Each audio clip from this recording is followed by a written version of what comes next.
Hello friends, welcome to my channel. Friends, ನಮ್ಮಲ್ಲಿ ತುಂಬ ಜನಕ್ಕೆ ಹೇರ್ ಫಾಲ್ ಅನ್ನೋದು ಒಂದು ದೊಡ್ಡ ಸಮಸ್ಯೆಯಾಗಿ ಕಾಡ್ತಾ ಇರುತ್ತೆ. ಕೂದಲು ಉದುರಿ ಫುಲ್ ತೆಳ್ಳಗಾಗಿ ಕೆಲವ್ರಿಗಂತೂ ಬುರುಡೆನೇ ಕಾಣಿಸ್ಬೇಕು, ಅಷ್ಟೊಂದು ಕೂದಲು ಉದುರೋಗ್ಬಿಟ್ಟಿರುತ್ತೆ. ನಮಗೂ ಬೇರೆಯವರನ್ನು ನೋಡಿ ಅಯ್ಯೋ ನನಗೂ ಅಷ್ಟು ಕೂದಲು ದಟ್ಟಗಿದ್ದರೆ, ಉದ್ದವಾಗಿ ಕಪ್ಪಗಿದ್ದರೆ ಚೆನ್ನಾಗಿರ್ತಿತ್ತಲ್ವಾ ಅಂತ ಅನ್ನಿಸ್ತಾ ಇರತ್ತೆ.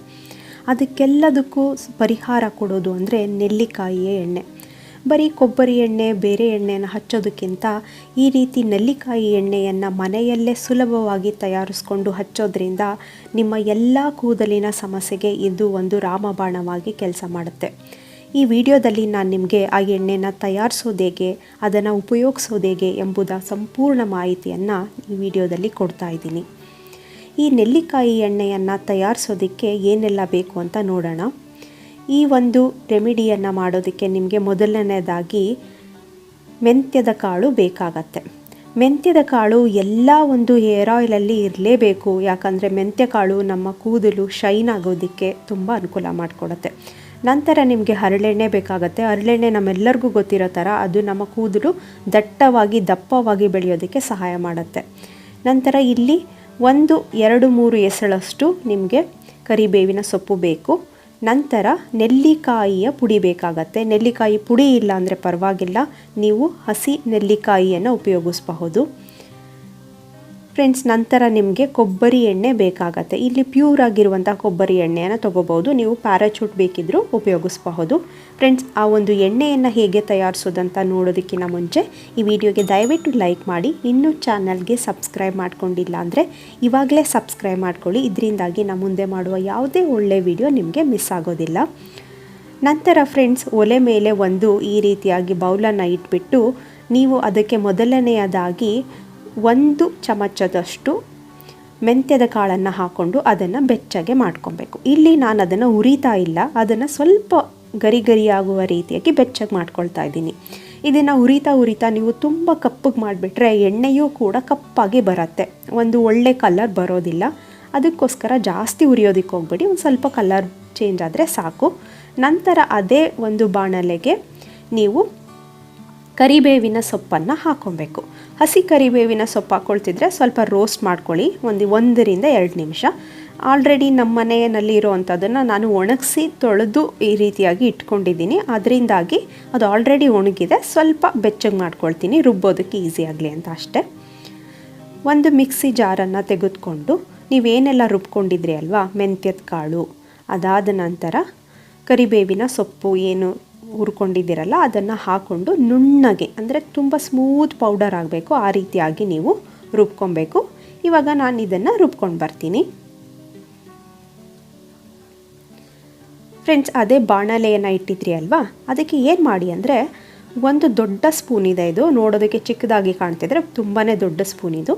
ಇದರಲ್ಲಿ ನಾನು 1 ದೊಡ್ಡ ಸ್ಪೂನಷ್ಟು ಕೊಬ್ಬರಿ ಎಣ್ಣೆಯನ್ನು ಹಾಕ್ಕೊಳ್ತೀನಿ ಫ್ರೆಂಡ್ಸ್. ಕೊಬ್ಬರಿ ಎಣ್ಣೆಯ ಬದಲು ನೀವು ಬೇರೆ ಆಯಿಲನ್ನು ಹಾಕ್ಬೋದಾ ಅಂತ ತುಂಬ ಜನ ಕೇಳ್ಬೋದು. ಆದಷ್ಟು ನೀವು ಕೊಬ್ಬರಿ ಎಣ್ಣೆಯನ್ನು ಉಪಯೋಗಿಸೋದು ತುಂಬ ಒಳ್ಳೆಯದು, ಯಾಕಂದರೆ ಕಾಯಿಸುವಾಗ ಬೇರೆ ಎಣ್ಣೆಗಿಂತ ಕೊಬ್ಬರಿ ಎಣ್ಣೆ ತುಂಬ ಒಳ್ಳೆಯದು. ನಂತರ ಇದಕ್ಕೆ 1 ಚಮಚದಷ್ಟು ನೆಲ್ಲಿಕಾಯಿ, ಅಂದರೆ ಬೆಟ್ಟದ ನೆಲ್ಲಿಕಾಯಿ, ಈ ಉಪ್ಪಿನಕಾಯಿ ಮಾಡುವಂತಹ ಹುಳಿ ನೆಲ್ಲಿಕಾಯಿ ಅಲ್ಲ, ಇದು ಬೆಟ್ಟದ ನೆಲ್ಲಿಕಾಯಿ, ಇಂಡಿಯನ್ ಗೂಸ್ಬೆರಿ ಅಂತ ಕರೀತಾರಲ್ಲ ಅದರದ್ದು ಪುಡಿ ಇದು, ಅದನ್ನು ಹಾಕ್ಕೊಳ್ಳಿ. ನಂತರ ನೀವು ರುಬ್ಕೊಂಡಿದ್ರಿ ಅಲ್ವಾ ಮೆಂತ್ಯದ ಕಾಳು ಮತ್ತು ಕರಿಬೇವಿನ ಸೊಪ್ಪು, ಆ ಪುಡಿ ನೋಡಿ ಎಷ್ಟು ನುಣ್ಣಗೆ ಎಷ್ಟು ಚೆನ್ನಾಗಿ ರುಬ್ಕೊಂಡಿದ್ದೀನಿ ನೋಡಿ. ಅದನ್ನು ಕೂಡ ಆ ನೆಲ್ಲಿಕಾಯಿ ಪುಡಿ ಹಾಕ್ಕೊಂಡಿರೋ ಎಣ್ಣೆಗೆ ಹಾಕ್ಕೊಂಡು ಇದನ್ನು ಆದಷ್ಟು ಲೋ ಫ್ಲೇಮಲ್ಲೇ ಇಟ್ಟು ನೀವು ಈ ಎಣ್ಣೆಯನ್ನು ತಯಾರಿಸಬೇಕು. ಏನಾದರೂ ನೀವು ಹೈ ಫ್ಲೇಮಲ್ಲಿ ಇಟ್ಟರೆ ಎಣ್ಣೆ ಏನಾಗುತ್ತೆ ಅಂದರೆ ಅದು ಕಂಟು, ಈ ಚಕ್ಲಿ ಕೋಡ್ಬಳೆ ಮಾಡುವಾಗ ಕಂಟು ಸ್ಮೆಲ್ ಬರುತ್ತಲ್ಲ, ಆ ರೀತಿಯಾಗಿ ಆಗಿಬಿಡತ್ತೆ. ಎಣ್ಣೆಯ ಕ್ವಾಲಿಟಿ ಏನಿರುತ್ತಲ್ಲ ಅದು ಹೊರಟೋಗ್ಬಿಡತ್ತೆ. ಅದರಿಂದಾಗಿ ನೀವು ಆದಷ್ಟು ಇದನ್ನು ಎಷ್ಟು ಲೋ ಆಗುತ್ತೆ ಅಷ್ಟು ಲೋ ಫ್ಲೇಮಲ್ಲೇ ಇಟ್ಕೊಂಡು ಎಷ್ಟು ನಿಮಿಷ ಮಾಡಬೇಕಂದ್ರೆ 3-4 ನಿಮಿಷ ಮಾಡಿದ್ರೆ ತುಂಬಾ ಹೆಚ್ಚಾಯಿತು. ಇದನ್ನು 10 ನಿಮಿಷ 15 ನಿಮಿಷ ಎಲ್ಲ ಮಾಡೋದಕ್ಕೆ ಹೋಗಬೇಡಿ. ಇವಾಗ ನಾನು ಏನು ಮಾಡ್ತೀನಿ ಅಂದರೆ ಇದಕ್ಕೆ ಹರಳೆಣ್ಣೆ ಸೇರಿಸ್ಕೊಳ್ಳೋಕ್ಕಿಂತ ಮುಂಚೆ ಗ್ಯಾಸ್ ಸ್ಟವನ್ನು ಆಫ್ ಮಾಡಿ, ನಂತರ ಇಲ್ಲಿ ನೋಡಿ ಹರಳೆಣ್ಣೆ ಇದೆಯಲ್ಲ ಇದು ಕೂಡ ರೀಫೈನ್ಡ್ ಫ್ರೆಂಡ್ಸ್, ಇದು ತುಂಬಾ ಪ್ಯೂರ್ ಆಗಿದೆ ಹರಳೆಣ್ಣೆ. ಸೊ ಈಗೇನು ಮಾಡ್ತೀನಿ ಅಂದರೆ ಗ್ಯಾಸ್ ಸ್ಟವ್ ಆಫ್ ಆಗಿದೆ, ಆಫ್ ಆದಮೇಲೆ ನೀವು ಇದಕ್ಕೆ 1 ಅಥವಾ 2 ಚಮಚದಷ್ಟು ಹರಳೆಣ್ಣೆಯನ್ನು ಸೇರಿಸ್ಕೊಳ್ಳಿ. ನೀವು ಹರಳೆಣ್ಣೆಯನ್ನು ಮುಂಚೆನೇ ಸೇರಿಸ್ಕೊಂಡು ಆ ಪುಡಿ ಹಾಕ್ಕೊಂಡಾಗ ಆವಾಗ ಕಾಯಿಸೋದಕ್ಕೆ ಹೋಗಬಾರ್ದು, ಯಾವತ್ತೂ ಹರಳೆಣ್ಣೆಯನ್ನು ಕುದಿಸ್ಬಾರ್ದು ಒಲೆ ಮೇಲೆ. ಅದಕ್ಕೋಸ್ಕರ ಕೊನೆಗೆ ಈ ರೀತಿಯಾಗಿ ಸೇರಿಸ್ಕೊಂಡ್ರೆ ಸಾಕು. ಇದು ಒಂದು 2 ನಿಮಿಷ ಹಾಗೆ ಬಿಸಿ ಆಗೋದಕ್ಕೆ ಹಾಗೆ ಬಿಡ್ತೀನಿ. ಇದು ಕುದಿಸ್ತಾ ಇಲ್ಲ, ಸುಮ್ಮನೆ ಒಂದು ಸಲ ಈ ರೀತಿಯಾಗಿ ತಿರುಗಿಸ್ಬಿಟ್ಟು ಇವಾಗ ನಾವು ಇದನ್ನು ಶೋಧಿಸ್ಕೊಬೇಕು.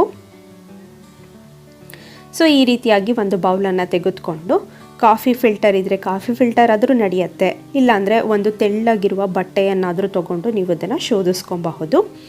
ಸೊ ಈ ರೀತಿಯಾಗಿ ತೆಗೆದುಕೊಂಡು ನಾನೇನು ಮಾಡ್ತೀನಿ ಅಂದರೆ ಎಣ್ಣೆ ಇದೆಯಲ್ಲ ಅದನ್ನು ಈ ರೀತಿಯಾಗಿ ಫಿಲ್ಟರ್ ಮಾಡ್ಕೊತೀನಿ. ನೋಡಿ ಫ್ರೆಂಡ್, ಎಷ್ಟು ಚೆನ್ನಾಗಿ ಬಂದಿದೆ.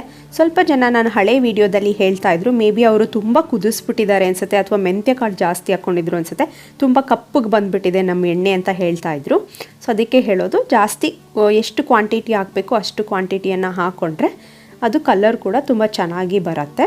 ಫ್ರೆಂಡ್ಸ್, ಆರ್ಟಿಫಿಷಿಯಲ್ ಆಗಿ ಅಶ್ವಿನಿ ಏರ್ ಆಯಿಲ್ ಅದು ಇದು ಅಂತ ಯಾವ್ಯಾವುದೋ ಹಚ್ಚೋದಕ್ಕಿಂತ ಈ ರೀತಿಯಾಗಿ ಮನೆಯಲ್ಲೇ ಸುಲಭವಾಗಿ ಮಾಡಿಕೊಂಡು ನೀವು ಹಚ್ಚೋದ್ರಿಂದ ನಿಮ್ಮ ಕೂದಲು ಉದುರೋ ಸಮಸ್ಯೆ ಇರ್ಬೋದು, ಅಥವಾ ಡ್ಯಾಂಡ್ರಫ್ ಇರ್ಬೋದು, ಬಿಳಿ ಕೂದಲು ಸಮಸ್ಯೆ ಇರ್ಬೋದು, ಎಲ್ಲದಕ್ಕೂ ಇದು ಒಂದು ರಾಮಬಾಣವಾಗಿ ಕೆಲಸ ಮಾಡುತ್ತೆ. ನೋಡಿ ಫ್ರೆಂಡ್ಸ್, ಎಷ್ಟು ಚೆನ್ನಾಗಿ ಬಂದಿದೆ ಅಲ್ವಾ ಎಣ್ಣೆ. ಇದನ್ನು ನೀವು ಅಪ್ ಟು 6 ತಿಂಗಳ ಕಾಲ ಇಟ್ಕೊಬಹುದು, ಗೊತ್ತಾಯ್ತಲ್ವಾ. 6 ಮಂತ್ಸ್ವರೆಗೂ ನೀವು ಇಟ್ಕೊಂಡು ಯೂಸ್ ಮಾಡ್ಬೋದು. ಹೇಗೆ ಯೂಸ್ ಮಾಡೋದಂತ ತೋರಿಸ್ತೀನಿ.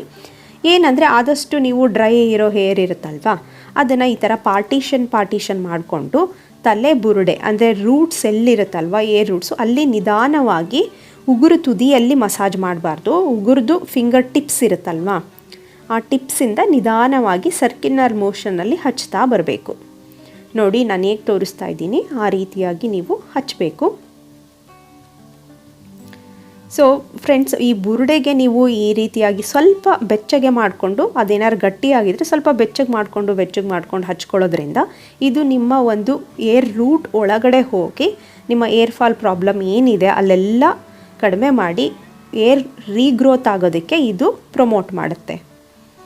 ಸೊ ಇದರಲ್ಲಿ ನಾವು ನೆಲ್ಲಿಕಾಯಿ, ಬೆಟ್ಟದ ನೆಲ್ಲಿಕಾಯಿ ಎಲ್ಲ ಉಪಯೋಗಿಸಿರೋದ್ರಿಂದ ಈ ರೀತಿಯಾಗಿ 5 ರಿಂದ 10 ನಿಮಿಷ ನೀವು ಮಸಾಜ್ ಮಾಡೋದ್ರಿಂದನೂ ಸಹ ಬ್ಲಡ್ ಸರ್ಕ್ಯುಲೇಷನ್ ಜಾಸ್ತಿನೂ ಆಗುತ್ತೆ, ಆ ಎಣ್ಣೆ ಒಳಗಡೆ ಹೋಗೋದಕ್ಕೂ ಸಹಾಯ ಆಗುತ್ತೆ. ಈ ರೀತಿಯಾಗಿ ನೀವು ಒಂದು 5 ರಿಂದ 10 ನಿಮಿಷ ಮಸಾಜ್ ಮಾಡಿಕೊಂಡು ಒಂದು 2 to 3 hours ಬಿಟ್ಬಿಟ್ಟು ನೀವು ತಲೆಗೆ ಸ್ನಾನ ಮಾಡ್ಬೋದು. ಯಾವುದಾದ್ರೂ ಶಾಂಪು, ನೀವು ನಾರ್ಮಲಾಗಿ ಯಾವ್ದು ಹಾಕ್ಕೊಳ್ತೀರಾ ಅದೇ ಶಾಂಪು ಹಾಕ್ಕೊಂಡು ಸ್ನಾನ ಮಾಡ್ಬೋದು. ವಾರಕ್ಕೆ 2 ಸಲ ಮಾಡಿದ್ರೆ ಒಳ್ಳೆ ರಿಸಲ್ಟ್ ಬೇಗನೆ ನಿಮಗೆ ಸಿಗುತ್ತೆ. ನೋಡಿದ್ರಲ್ಲ ಫ್ರೆಂಡ್ಸ್, ನಾನು ಈ ರೀತಿಯಾಗಿ ಕಟ್ಟಿ ಒಂದು ತುರುಬನ್ನು ಹಾಕಿ ಬಿಟ್ಟು ಒಂದು 2 hours ಬಿಟ್ಬಿಟ್ಟು ನಾನು ತಲೆಗೆ ಸ್ನಾನ ಮಾಡ್ತೀನಿ.